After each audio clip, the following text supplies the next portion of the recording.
The High Court also ruled 6-3 to uphold birthright citizenship, knocking down President Trump's executive order that sought to restrict it.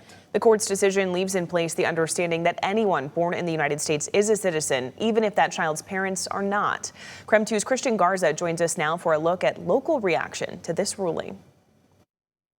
For some people, this Supreme Court case wasn't just another headline, it was personal. As justices weighed in on the future of birthright citizenship, some families were left having difficult conversations about what the future could possibly look like. Today, many are breathing a sigh of relief.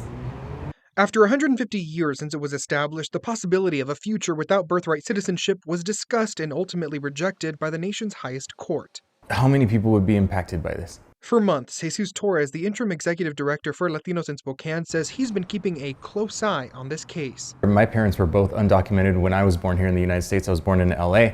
Because it affects people like Torres. It would not have affected me unless it had been retroactive.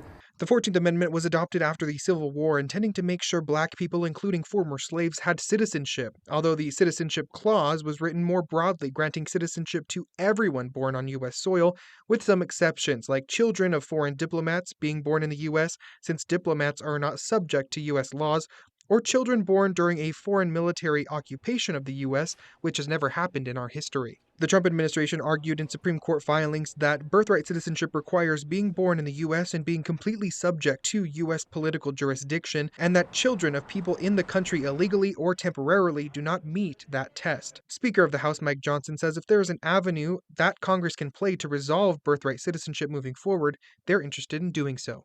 When the original rule was created, the principle was created, it was to enhance the value of citizenship, and now it's being devalued by that. We think it's been abused. I think it's a problem that a lot of American people recognize is abused. And while the fight for rights is far from over, Torres says days like today should be celebrated because it proves the judicial system can help everyone. Personally, for me, I think it just reaffirms the fact that someone like me, who has a name like me, who looks like me, who just happened to be born on this side of the border, is guaranteed to have their 14th Amendment's rights respected, that we are just as American as anyone else. We don't have to look a certain way. We don't have to speak a certain language. We are Americans by birthright, and that can't be taken away from us. In Spokane, Christian Garza, KREM 2 News.